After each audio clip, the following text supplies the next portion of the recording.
Vous avez tous les deux grandi en banlieue. Aujourd'hui, vous y vivez toujours ou vous êtes partis? Moi, je non, suis toujours.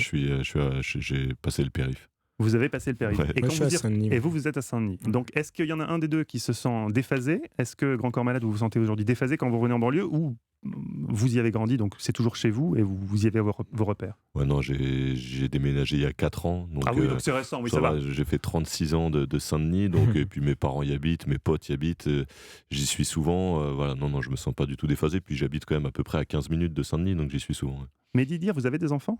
J'ai un enfant, oui. Et est-ce que Il a 6 ans. et donc il est scolarisé en Seine-Saint-Denis? Tout à fait. Donc vous croyez au système scolaire français, il n'y a pas de problème. Ouais.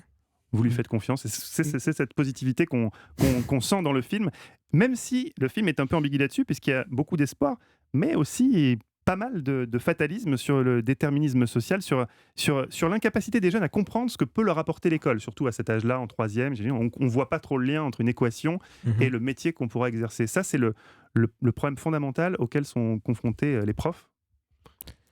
Je pense qu'il y a Grand Corps Malade. Ouais, il y a deux choses. Il y a un gamin du collège en général.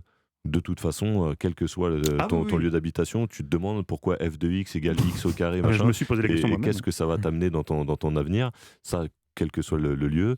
Et puis après, oui, les gamins, ils sont pas dupes. Ils savent très bien, les mecs qui habitent la cité des Francs-Moisins à Saint-Denis, savent très bien qu'ils n'ont pas la même chance au départ dans la vie que les autres. Et que quand tu viens de ce quartier-là, de ce collège-là, dans une classe en plus un petit peu où on a mis voilà, tous ceux qui avaient les moins bons résultats tous ensemble, eh ben ouais, ça aide pas pour bien rentrer dans la vie. Et ils en ont parfaitement conscience. Ouais. Alors il y a aussi des vrais moments de grâce dans ce film. Certains personnages sont hilarants. Et Eva, vous en parliez tout à l'heure, notamment cet élève totalement mytho qui invente chaque jour une excuse différente pour justifier son retard. Au-delà du fait qu'il a des excuses mythos, il a une façon de jouer qui est, je sais pas comment il est dirigé, mais enfin c'est incroyable. Il est complètement, on a l'impression qu'il est dans la lune. Enfin c'est un beau personnage. Alors donc ça va d'une grève d'Air France alors qu'il habite au bout de la rue à un animal de la taille d'une antilope qui l'a empêché de traverser la rue. Bon, en même temps, on l'a tous fait. Hein. Moi j'ai eu beaucoup de retard en primaire. Comme en plus j'habitais presque en face, j'avais des excuses bidons mais ça marchait toujours. Moi je me suis pas réveillé.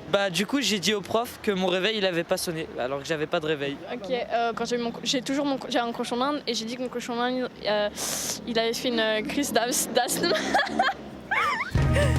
Mon hamster a fait une crise d'asthme. Certains sont quand même plus imaginatifs que d'autres. Hein. Franchement, celle-ci, je vois pas en quoi ça empêche d'aller à l'école. Mais enfin, bon. J'ai la rage de pas y avoir pensé. On aurait dû le mettre dans le film. Vous-même, Mehdi Grand Corps Malade, votre pire mot d'excuse, parce qu'évidemment, vous avez déjà rédigé vous-même un mot d'excuse, comme nous tous. Oh non, c'était des élèves studieux. Non. Non, en fait, c'est que moi, j'écrivais tellement mal. Tu sais, les trucs où tu imites la signature de tes parents. Moi, j'ai jamais réussi. C'était grillé. J'écrivais comme un poney. C'était pas du tout crédible.